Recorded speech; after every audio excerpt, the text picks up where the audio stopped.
I swear to God, Judith, if you don't get out of my kitchen right now, I'll. You'll what, dear? Serve us undercooked chicken? I'm only trying to help. I gripped the serving spoon so hard my knuckles turned white. The urge to fling scalding gravy at my mother-in-law's perfectly coiffed hair was almost overwhelming. But I took a deep breath, plastered on a smile, and turned to face her. I appreciate the offer, but I've got this under control. Why don't you join the others in the living room? I'm sure Ethan would love to show you the new entertainment system. Judith's lips thinned, but she nodded curtly and left the kitchen. I sagged against the counter, exhausted. It was supposed to be a joyous occasion, our housewarming party, celebrating the completion of our dream home. Instead, it felt like a battlefield. My name is Lila, and I'm beginning to wonder if I've made a terrible mistake. Everything okay in here? Ethan's warm voice cut through my spiraling thoughts. He wrapped his arms around me from behind, and I leaned into his embrace. Your mother's driving me crazy, I muttered. He sighed. I know. I'm sorry. She means well, she just has a funny way of showing it. I finished for him. Ethan kissed the top of my head. It'll get better. They just need time to adjust. I wanted to believe him. But the snide comments and disapproving looks from Judith and Veronica, Ethan's sister, had been relentless since we announced our engagement 3 years ago. Now, with my mother Sylvia living with us, their hostility had reached new heights. Lila. My mother's soft voice called from the hallway. Do you need any help, sweetheart? I extracted myself from Ethan's arms and went to greet her. Sylvia sat in her wheelchair, a gentle smile on her face. I'm fine, Mom. Just putting the finishing touches on dinner. It smells wonderful, she said. I'm so proud of you, honey. This house, this party, you've done an amazing job. Warmth bloomed in my chest at her words. Thanks, Mom. I couldn't have done it without you and Ethan. A high-pitched laugh from the living room made me wince. Veronica's voice carried clearly. I still can't believe they built a ramp instead of stairs. It looks so institutional. I closed my eyes, willing myself not to react. When I opened them, Sylvia was watching me with concern. Don't let them get to you, she said softly. This is your home, Lila. You and Ethan built it with love. I nodded, squeezing her hand. I know. I just wish they could see that. The timer on the oven beeped, saving me from further conversation. I hurried back to the kitchen, Ethan close behind. I'll set the table, he offered. Thanks, love. As I pulled the roast from the oven, voices drifted in from the living room. It's just not right, Judith was saying. Ethan should be focusing on his career, not playing nursemaid to his mother-in-law. I know, Veronica agreed. Lila's holding him back. He could do so much better. The words hit me like a physical blow. I stumbled, nearly dropping the heavy dish. Whoa. Ethan steadied me, concern etched on his face. Are you okay? I nodded, not trusting myself to speak. He frowned, clearly not believing me, but let it go. Dinner's ready, I called out, my voice only slightly strained. As everyone gathered around the table, I tried to shake off the overheard conversation. But Judith's critical gaze and Veronica's smug smile made it impossible to relax. This looks interesting, Judith said, eyeing the roast dubiously. It's Ethan's favorite, I replied, forcing a smile. Right, honey? Ethan nodded enthusiastically. Absolutely. Lila's an amazing cook. When she has time to cook, you mean? Veronica chimed in.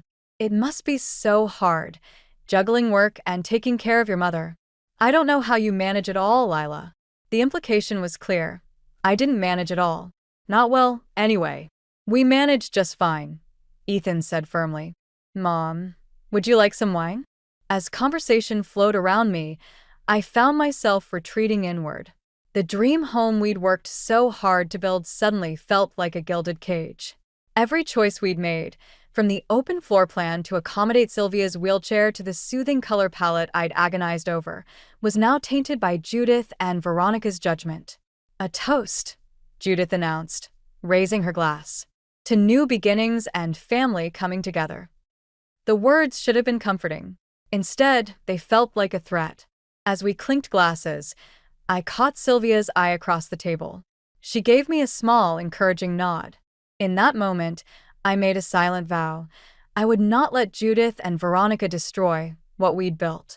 This was our home, our family, and I would fight to protect it no matter the cost. Little did I know just how high that cost would be. The alarm blared, jolting me awake.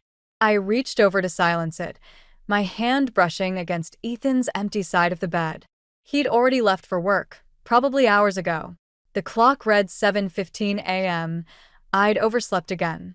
Shit, I muttered, throwing off the covers. As I rushed through my morning routine, guilt gnawed at me. Ethan had been working longer hours lately, the stress etched into the lines on his face. I should be doing more to support him, not sleeping in. I found my mother in the kitchen, already dressed and sipping her morning tea. "Good morning, sweetheart," Sylvia said, her smile warm. "I've made you some toast and coffee to go." "You're a lifesaver, Mom," I said, grabbing the travel mug and kissing her cheek. "I'm sorry I can't stay and chat. I'm running late." "Don't worry about me," she assured me. "Go, have a good day at work." As I rushed out the door, my phone buzzed. A text from Ethan. "Working late tonight. Don't wait up." I sighed, typing back a quick "love you" before starting the car. It seemed like we were ships passing in the night lately, barely having time for more than a quick kiss or hurried conversation. The workday flew by in a blur of meetings and deadlines. By the time I got home, exhaustion had settled deep in my bones. I found Sylvia in the living room, her brow furrowed as she stared at her phone. "Everything okay, Mom?" I asked, setting down my bag. She looked up, startled. "Oh, Lila, I didn't hear you come in." "It's nothing, dear. Just, well, Judith called earlier." My stomach clenched. What did she want? Sylvia hesitated. "She and Veronica are coming over tomorrow. They said they need to discuss something important with you and Ethan." "Of course they are," I muttered, collapsing onto the couch. "Did they bother to ask if we're free? Or if it's okay to just show up?" "You know how they are, sweetheart," Sylvia said gently. "Try not to let it get to you." But it did get to me. All through dinner and into the night, as I waited for Ethan to come home, my mind raced with possibilities. What could be so important? And why did it feel like a trap? It was past midnight when I heard Ethan's key in the lock. He stumbled in, looking haggard and pale. "Hey," I said softly, rising from the couch. "You okay?" He nodded, but his eyes were distant. "Just tired. Big project at work. I'm going to bed." "Ethan, wait." I called after him. "Your mom and sister are coming over tomorrow. They said it's important." He paused on the stairs, his shoulders tensing. "Can't deal with that right now, Lila. We'll talk in the morning." But morning came, and Ethan was gone before I woke up. Again, the doorbell rang at precisely 2 p.m. I took a deep breath, steeling myself before opening the door. "Lila, darling." Judith cooed, air-kissing my cheeks. "You look tired. Are you getting enough rest?" "I'm fine," I said through gritted teeth. "Please come in." Veronica breezed past me without a word, her designer perfume leaving a cloying trail. They settled themselves in the living room as if they owned the place. "Where's Ethan?" Judith demanded. "This concerns him too." "He's at work," I replied, perching on the edge of an armchair. "He's been very busy lately." Veronica sniffed. "I'm sure he has. It can't be easy, supporting so many people on one salary." I bit back a retort. "What's this about? You said it was important." Judith leaned forward, her eyes gleaming. "We're worried about Ethan, dear. He's working himself to the bone, and for what? A house he can barely afford, caring for a mother-in-law who—" "That's enough," I snapped. "My mother is not a burden. Ethan and I made this decision together." "Did you?" Veronica asked, her tone sickly sweet. "Or did you manipulate him into it?" Before I could respond, the front door opened. Ethan walked in, looking even worse than he had last night. "What's going on?" he asked, his gaze darting between us. "Oh, Ethan," Judith cried, rushing to embrace him. "We've been so worried about you. You work too hard, you look ill. This can't go on." I watched, helpless, as Ethan sagged into his mother's arms. The fight seemed to drain out of him. "I'm fine, Mom," he mumbled. "Just tired." "You're not fine," Veronica insisted. "You need to take care of yourself. Maybe it's time to reconsider some things." The implication hung heavy in the air. I felt my world tilting on its axis. "I think you should go," I said, my voice barely above a whisper. Judith turned to me, her eyes cold. "We're not going anywhere. Ethan needs us. His real family." As they fussed over Ethan, guiding him to the couch, I retreated to the kitchen. My hands shook as I filled a glass with water. When I turned around, Judith was standing in the doorway. "This isn't personal, Lila," she said, her voice low. "But Ethan deserves better than this. Arrangement. You must see that." She pressed something into my hand, an envelope, before sweeping out of the room. I stared after her, my heart pounding. With trembling fingers, I opened the letter. "My dearest son," it began in Judith's flowery script. "It's time to come home. Leave Lila. For the sake of your real family." The glass slipped from my hand, shattering on the floor. And with it, the last of my illusions about this family I'd married into. The shrill ring of my phone pierced the pre-dawn silence. My heart raced as I fumbled for it, instantly awake. No good news ever came at 4:30 a.m. "Mrs. Harrison? This is Mercy Hospital. Your husband, Ethan, has been admitted. He collapsed at work." The world tilted on its axis. I barely registered the rest of the conversation, my mind a whirlwind of panic and disbelief. Somehow, I managed to wake my mother, call a neighbor to stay with her, and drive to the hospital without crashing. The emergency room was a blur of harsh fluorescent lights and antiseptic smells. A harried nurse directed me to a curtained-off area where Ethan lay, pale and still against starched white sheets. Machines beeped steadily, monitoring his vital signs. "Ethan," I whispered, grasping his hand. It was cold and limp in mine. "I'm here. You're going to be okay." A doctor appeared, clipboard in hand. "Mrs. Harrison? I'm Dr. Patel. Your husband suffered a severe panic attack, likely brought on by extreme stress and exhaustion. We're running tests to rule out any underlying conditions, but for now, he needs rest." I nodded numbly, guilt washing over me. How had I not seen how bad things had gotten? I'd been so caught up in my own struggles with Judith and Veronica that I'd missed the signs of Ethan's deteriorating health. As if summoned by my thoughts, a commotion erupted in the hallway. Judith's shrill voice cut through the hospital's quiet hum. "Where is my son? I demand to see him immediately." I steeled myself as Judith and Veronica burst into the small space, their eyes wild with a mixture of concern and accusation.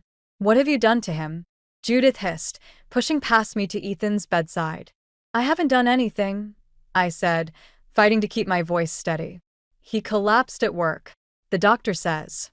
"Oh, spare us your excuses," Veronica sneered. "We all know who's really to blame here. If Ethan wasn't working himself to death trying to support you and your mother." "That's enough, Dr. Patel interrupted, her voice firm. "Mr. Harrison needs rest and calm. If you can't provide that, I'll have to ask you to leave." Judith turned on the doctor, her eyes flashing. "Do you know who we are? We're his family. His real family." The words stung, but I refused to let them see how deeply they cut. "Please," I said quietly, "let's not do this here.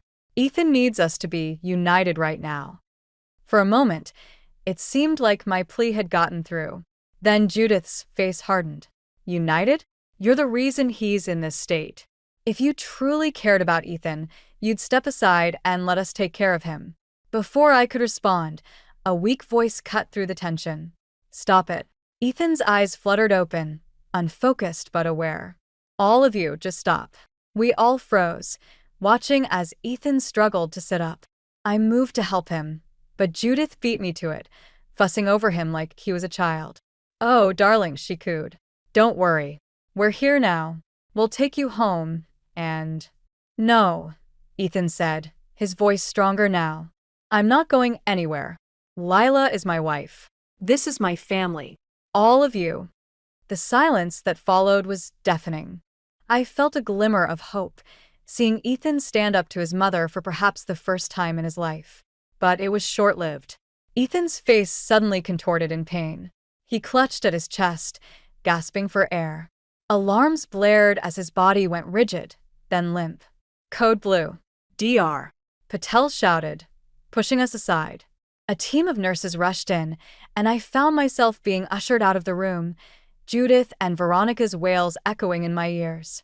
The next few hours passed in a haze of fear and disbelief. I sat in the waiting room, numb, as Judith paced and Veronica sobbed dramatically. When Dr. Patel finally emerged, her face grave, I knew before she spoke. "I'm so sorry," she said softly. "We did everything we could, but Mr. Harrison suffered a massive heart attack. He didn't make it. The world stopped." I heard Judith's anguished scream, as if from a great distance. Veronica collapsed into a chair, her makeup streaking down her face. But I felt nothing, just a vast, echoing emptiness where my heart used to be. As the reality of Ethan's death sank in, Judith's grief twisted into something uglier. She rounded on me, her face contorted with rage and pain. "This is your fault," she spat. "You killed my son with your selfishness. You and that mother of yours." I should have defended myself. Should have pointed out that it was their constant pressure and manipulation that had driven Ethan to this breaking point. But I was too shell-shocked to form words. "We'll make sure everyone knows the truth," Veronica chimed in, her voice thick with tears and venom. "You'll pay for what you've done, Lila." As they continued their tirade, hurling accusations and threats, I retreated into myself. The Ethan I knew and loved wouldn't have wanted this. He'd wanted peace, wanted us to be a family. But that dream had died with him. I stood up abruptly, cutting off Judith mid-rant. "I'm going to say goodbye to my husband," I said, my voice surprisingly steady. "You can continue this later." Ignoring their protests, I walked back into Ethan's room. He looked peaceful now, the lines of stress erased from his face. I took his hand one last time, my tears finally falling.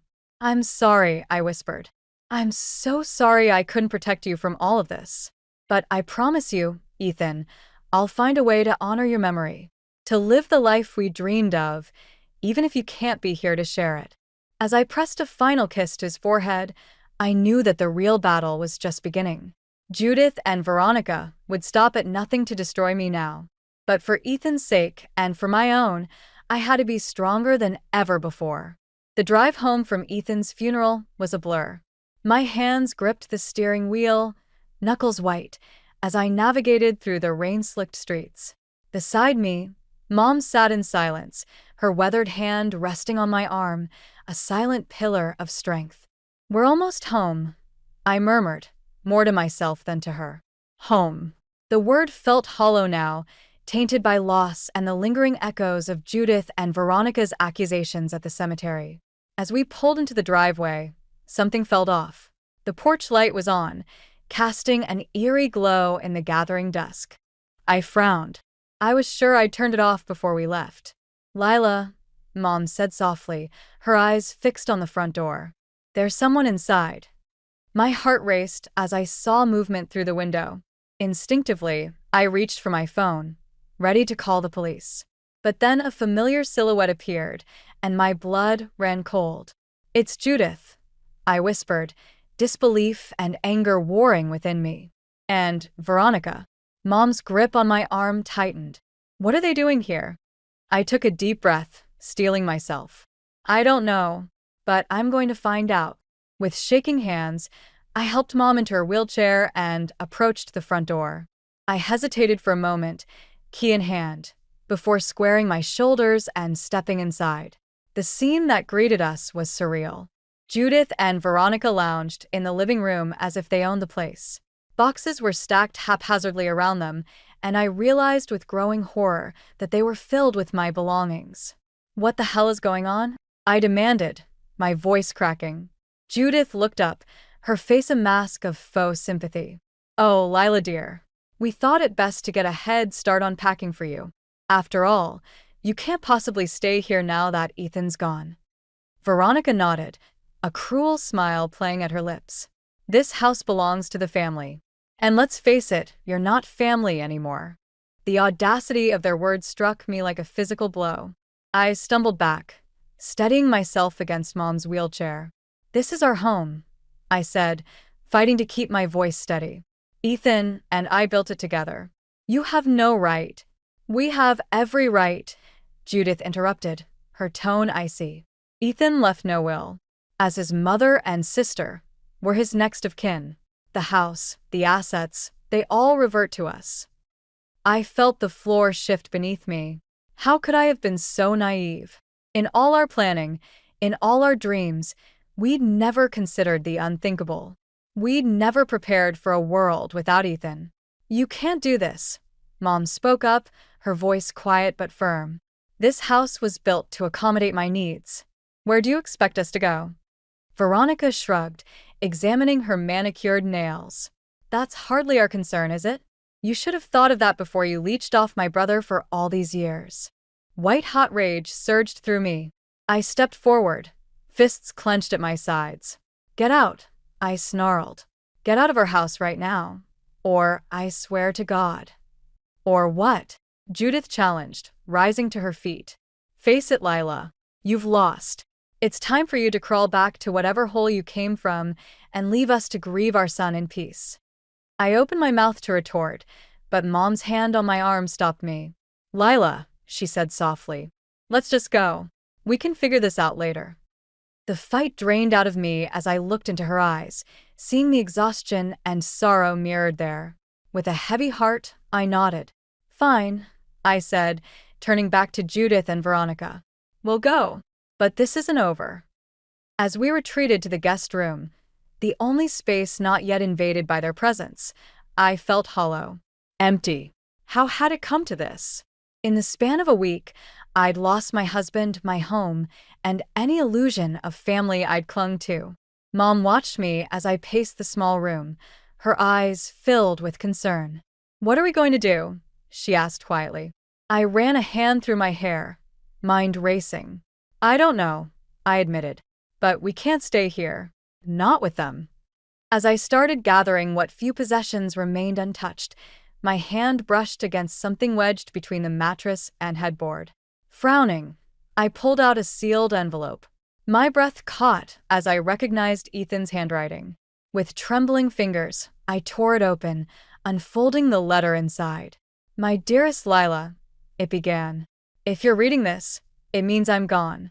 I'm so sorry for leaving you to face this alone. But I need you to know that you were the best thing that ever happened to me.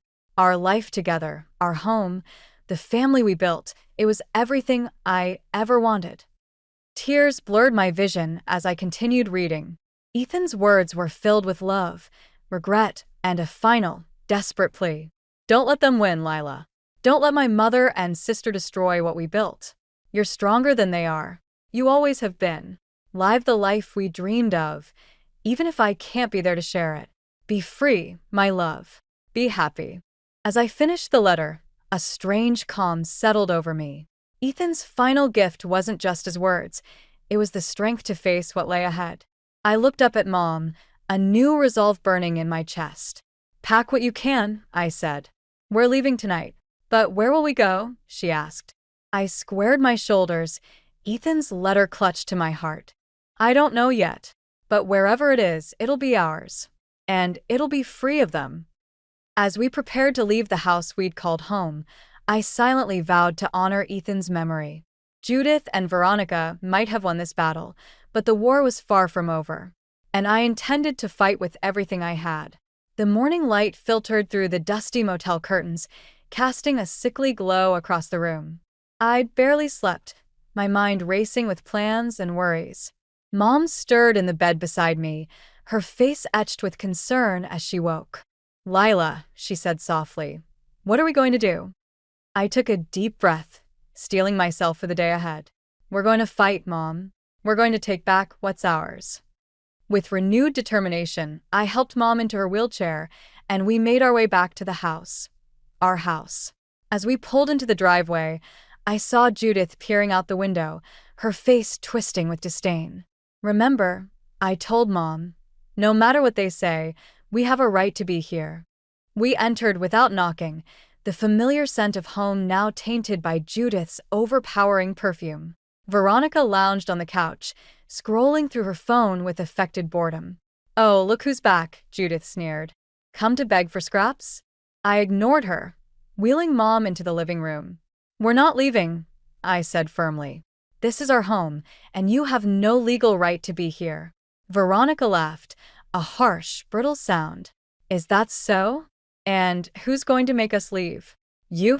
If I have to," I replied, my voice steady despite the trembling in my hands. "I've contacted a lawyer. Ethan and I built this house together. Half of it is legally mine." Judith's face darkened. "You ungrateful little—" "That's enough," Mom interrupted, her quiet voice cutting through the tension. "Haven't you done enough damage? Can't you see how much pain you're causing?" For a moment, I saw a flicker of something, regret, shame, in Judith's eyes. But it vanished as quickly as it appeared, replaced by cold fury. "Pain," she hissed. "You want to talk about pain? My son is dead because of you. Because he worked himself to death trying to support you and your crippled mother." The words hit like a physical blow. I stumbled back, tears stinging my eyes. But before I could respond, Mom spoke up again. "Ethan loved us," she said softly. "He loved Lila with his whole heart. And he would be ashamed of how you're behaving now." Veronica snorted. "Please. Ethan was too weak to stand up to you. He always was." Something inside me snapped. "Get out," I snarled, advancing on them. "Get out of our house right now, or I swear to God I'll—" "You'll what?" Judith challenged, rising to meet me. "Face it, Lila. You're nothing without Ethan. You can't even take care of yourself, let alone your mother. Why don't you do everyone a favor and just disappear?" I felt the fight drain out of me, replaced by a bone-deep weariness. This was Ethan's family, the people who were supposed to love and support us. How had it come to this? "Fine," I said quietly. "If that's how you want it, we'll go. But don't think for a second this is over." As we turned to leave, Veronica's mocking voice followed us. "Run along now. We'll take good care of Ethan's things. After all, we're the only real family he had." The door slammed behind us, the sound echoing in the sudden silence. I helped Mom into the car, my movements mechanical, numb. "I'm so sorry, sweetheart," Mom said, reaching for my hand. "We'll figure something out. We always do." I nodded, not trusting myself to speak. As we drove away from the only home we'd known, I felt something inside me harden. Ethan's words from his letter echoed in my mind. "Don't let them win, Lila. You're stronger than they are." We checked into a small apartment that afternoon, a temporary solution while we figured out our next move. As I helped Mom settle in, my phone buzzed with a text from our lawyer. "Good news," it read. "Found some irregularities in Ethan's finances. Might be grounds for challenging the estate. Call me ASAP." A spark of hope ignited in my chest. Maybe all wasn't lost after all. That night, as Mom slept, I sat by the window, staring out at the unfamiliar cityscape. The pain of loss, of Ethan, of our home, of the life we'd built, was still raw. But beneath it, a new resolve was taking root. I thought of Judith and Veronica, so sure in their victory. They thought they'd broken me, driven me away for good. But they'd underestimated me. They always had. "I won't let them win," I whispered to the night. "I'll fight for us, Ethan, for the life we dreamed of. And I'll make sure your real legacy, one of love and kindness, lives on." As I finally drifted off to sleep, I felt a sense of peace settle over me. The road ahead would be hard, but for the first time since Ethan's death, I felt ready to face it. Tomorrow would bring new challenges, new battles. But I was done being a victim. It was time to take control of my own story. And I knew, deep in my heart, that wherever Ethan was, he was cheering me on.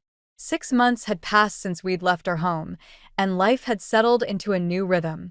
Mom and I had found a small, accessible apartment, and I'd thrown myself into work, determined to build a stable future for us both. The pain of losing Ethan still ached, but it had dulled to a manageable throb. I was sorting through bills at the kitchen table when my phone buzzed. An unknown number. I hesitated before answering. Lila. The voice was familiar, but strained. It's Veronica. My grip tightened on the phone. What do you want? Please don't hang up, she pleaded, her usual haughtiness replaced by desperation. We need your help. It's bad, Lila. I closed my eyes, fighting the urge to end the call. Why should I help you? After everything you've done? Veronica's voice cracked.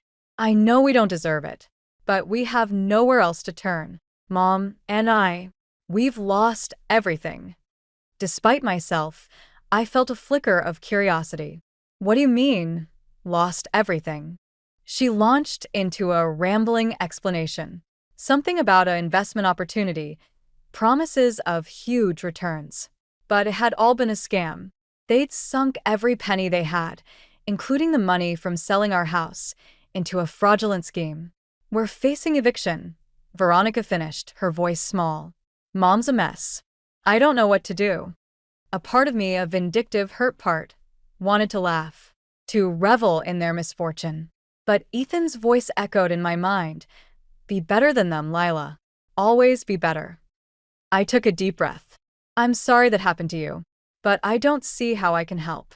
Please, Veronica begged. We just need a loan. Enough to get back on our feet. We'll pay you back, I swear.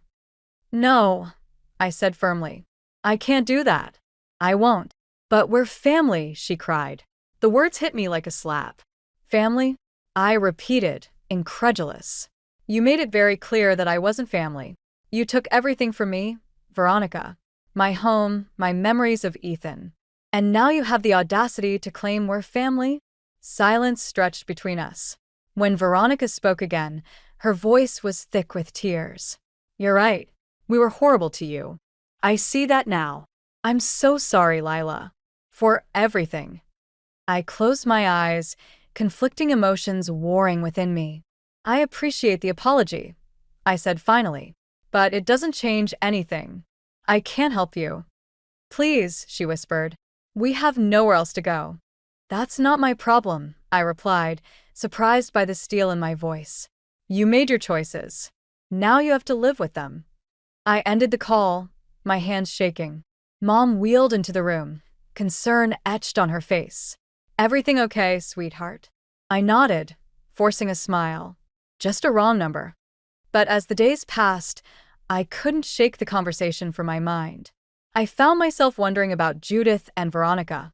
Were they really destitute? Part of me wanted to believe it was just another manipulation tactic. But the desperation in Veronica's voice had seemed genuine. A week later, my curiosity got the better of me. I drove past our old house, half expecting to see it as immaculate as ever. Instead, I was shocked to find a for sale sign in the overgrown yard. The paint was peeling, the garden I'd lovingly tended now a tangle of weeds. As I sat in my car, staring at the neglected remnants of our dream home, a flood of memories washed over me. Ethan and I painting the nursery, full of hope for a future that never came. Mom's laughter echoing through the kitchen as we cooked Sunday dinners. The quiet moments on the porch, Ethan's arm around me, planning our life together. Tears blurred my vision. I realized I was gripping Ethan's letter, which I still carried everywhere. His words seemed to leap off the page. Don't let them win, Lila. But don't let bitterness consume you either. With a shaky breath, I started the car and drove to the address Veronica had given me. It was a rundown motel on the outskirts of town. I spotted Judith immediately, sitting on a bench outside one of the rooms. She looked years older, her once immaculate appearance now disheveled and worn. As I approached, her eyes widened in recognition. Lila, she whispered, disbelief etched on her face. What are you doing here? I sat beside her, maintaining a careful distance. I wanted to see for myself, I said quietly. To understand. Judith's shoulders slumped. Now you have. Are you satisfied? Have you come to gloat? I shook my head. No. I'm not like you, Judith. I don't take pleasure in other people's pain. She flinched at my words, tears welling in her eyes. "We've lost everything," she whispered. "The house, our savings, our reputation. All because I was too proud, too stubborn to see what was right in front of me." "And what was that?" I asked, my voice gentle despite myself. Judith met my gaze, her eyes filled with regret. "That Ethan was happy. That you were good for him. That I was the one tearing our family apart, not you." Her words hung in the air between us, heavy with the weight of years of conflict and misunderstanding. I felt something shift inside me. Not forgiveness, exactly, but a release. The anger and bitterness I'd been carrying began to loosen its grip. "I can't undo what's been done," I said finally. "And I can't give you money or a place to stay. But I can offer you this, a chance to start over, to be better." Judith looked at me, hope and wariness warring in her expression. "How?"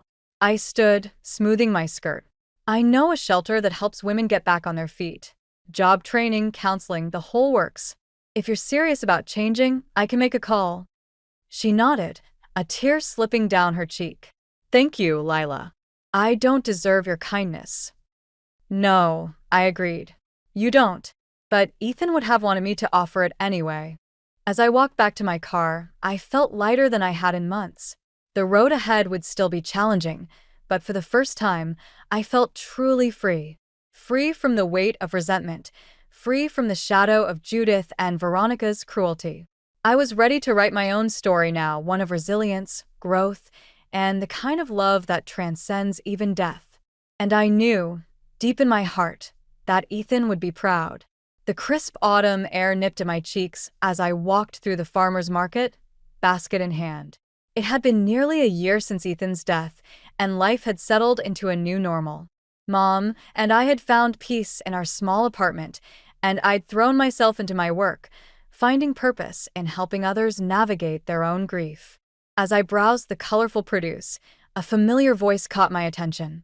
I turned to see Sarah, an old friend from our neighborhood, deep in conversation with another woman. "Can you believe what happened to Judith and Veronica?" Sarah whispered, not realizing I was within earshot. "I heard they're practically destitute now."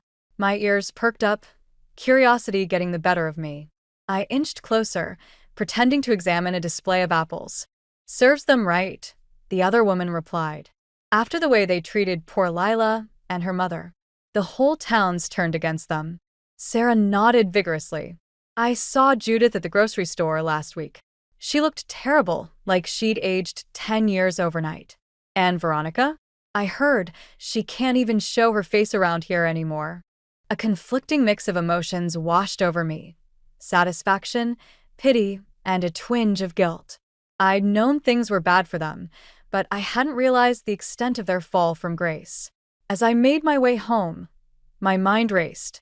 Part of me wanted to revel in their misfortune, to see it as karmic justice for all the pain they'd caused. But another part, the part that sounded suspiciously like Ethan, whispered that taking pleasure in others' suffering would only poison my own heart. I found Mom in the living room, engrossed in a book. She looked up as I entered, her brow furrowing at my expression. "What's wrong, sweetheart?" she asked, setting her book aside. I sank onto the couch beside her wheelchair, suddenly overwhelmed. "I overheard some gossip about Judith and Veronica," I admitted. "Apparently, they've become social pariahs. Everyone in town knows what they did to us, and they're paying the price for it." Mom reached out, taking my hand in hers. "And how does that make you feel?" I sighed, struggling to articulate the storm of emotions swirling inside me. Conflicted, I finally said, "Part of me feels vindicated, I guess. Like they're finally getting what they deserve. But then I feel guilty for feeling that way." Ethan wouldn't have wanted this." "No," Mom agreed softly.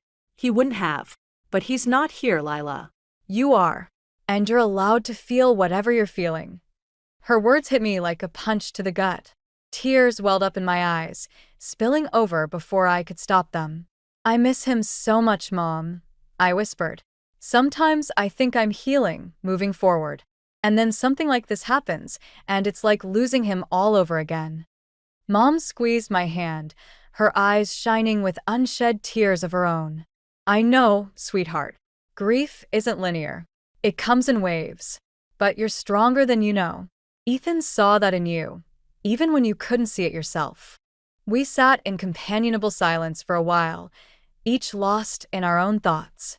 As the sun began to set, casting long shadows across the room, I made a decision. I need to see them, I said, my voice steadier than I felt. Judith and Veronica. I need to, I don't know, make peace maybe? Mom studied me for a long moment before nodding. If that's what you need to do, then do it. Just be careful, Lila. Protect your heart. The next day, I found myself standing outside the women's shelter where I'd helped Judith and Veronica get settled. My palms were sweaty, my heart racing as I pushed open the door. The receptionist recognized me, offering a sympathetic smile. "They're in the common room," she said, gesturing down the hall. I steeled myself before entering, unsure of what I'd find. The sight that greeted me was a far cry from the proud, polished women I'd known. Judith sat alone by the window, her once immaculate hair now streaked with gray and pulled back in a messy bun. Veronica hunched over a table in the corner, furiously scribbling in a notebook. As I approached, Judith looked up. Her eyes widened in recognition, a mix of shame and defiance flashing across her face. "Lila," she said, her voice hoarse. "What are you doing here?" Veronica's head snapped up at the sound of my name. She paled, looking like she wanted to bolt from the room. I took a deep breath, centering myself. "I came to see how you were doing," I said simply. Judith barked out a harsh laugh. "How we're doing? We've lost everything. Our home, our friends, our dignity.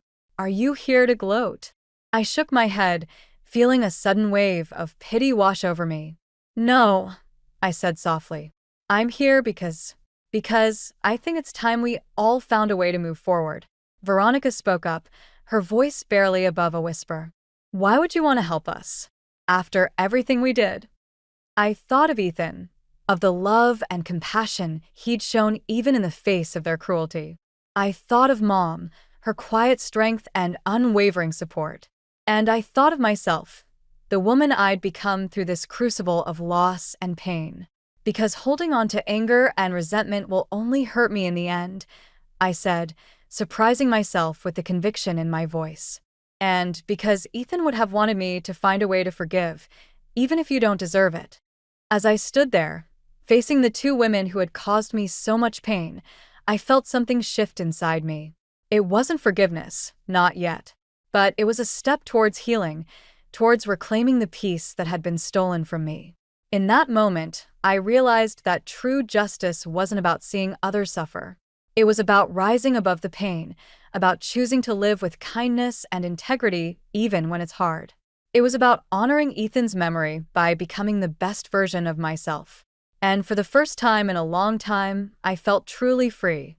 The morning sun streamed through the windows of our new home, casting a warm glow across the living room. I stood at the kitchen counter, sipping my coffee and watching Mom tend to her small herb garden on the balcony. It had been 2 years since we'd left our old life behind, and the peace we'd found here still felt like a miracle some days. "Lila," Mom called, wheeling herself back inside. "Don't forget, we have that community garden meeting this afternoon." I nodded, smiling. We'd thrown ourselves into local volunteer work, finding purpose and connection in helping others. It was a far cry from the isolated, embattled life we'd led before. As I gathered my things for work, my phone buzzed with a text. It was from Sarah, my old neighbor. "Thought you should know, Judith and Veronica are moving out of the shelter today. They've found a small apartment across town." I paused, letting the information sink in. It had been months since I'd last seen Ethan's mother and sister. Our last encounter at the shelter had been tense but civil, a tentative truce forged in the ashes of our shared loss. "Everything okay?" Mom asked, noticing my distraction. I showed her the text. "I'm not sure how to feel about this," I admitted. Mom reached out, squeezing my hand. "You don't have to feel any particular way, sweetheart. Their journey is their own now." I nodded, grateful for her wisdom. "You're right. I just hope they've found some peace, like we have. The workday flew by, and soon I found myself at the community center, surrounded by enthusiastic gardeners discussing plans for the upcoming spring planting. As the meeting wrapped up, I noticed a familiar figure hovering near the entrance. Veronica. Our eyes met, and for a moment, I was transported back to that awful day in the hospital, the day we lost Ethan. But the woman before me now bore little resemblance to the spiteful, entitled sister-in-law I'd known. She looked humbled, uncertain. I approached her slowly, giving her plenty of time to retreat if she wanted. But she stood her ground, a mix of emotions playing across her face. "Lila," she said softly, I hope it's okay that I'm here. I saw the flyer for the gardening program and thought. It's fine, I assured her, surprised by the lack of animosity I felt. Everyone's welcome here. Veronica nodded, twisting her hands nervously.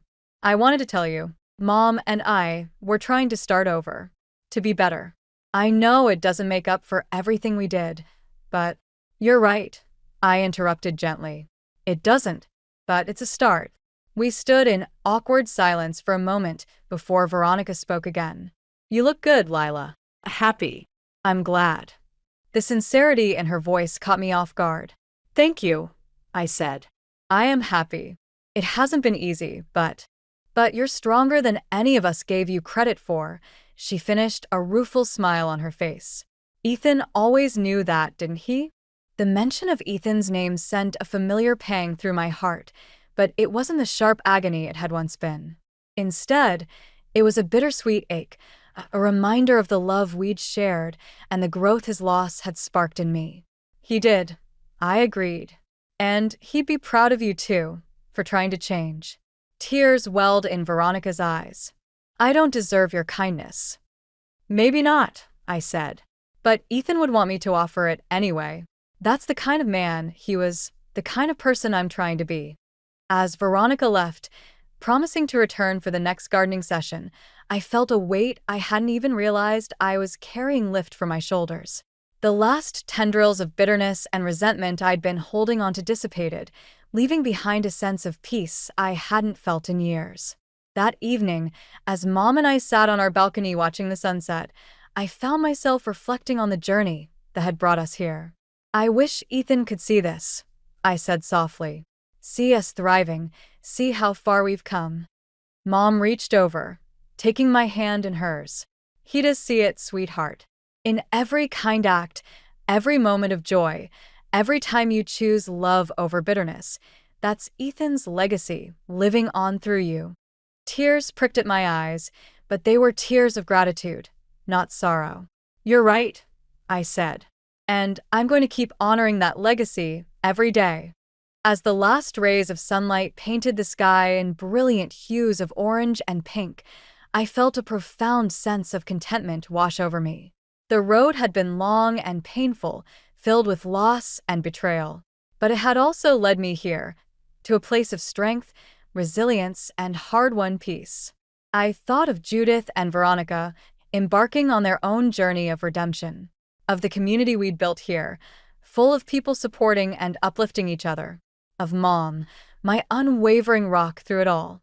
And I thought of Ethan, not with the aching grief of before, but with a warm fondness, grateful for the love we'd shared and the lessons that love had taught me.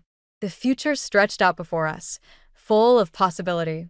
There would be challenges, of course, but I knew now that I had the strength to face them, that we had the strength to face them, together. As night fell and the first stars began to twinkle in the sky, I made a silent promise, to Ethan, to Mom, to myself. I would live fully, love deeply, and always strive to be the best version of myself. Not out of obligation or fear, but because I discovered that was the truest path to happiness.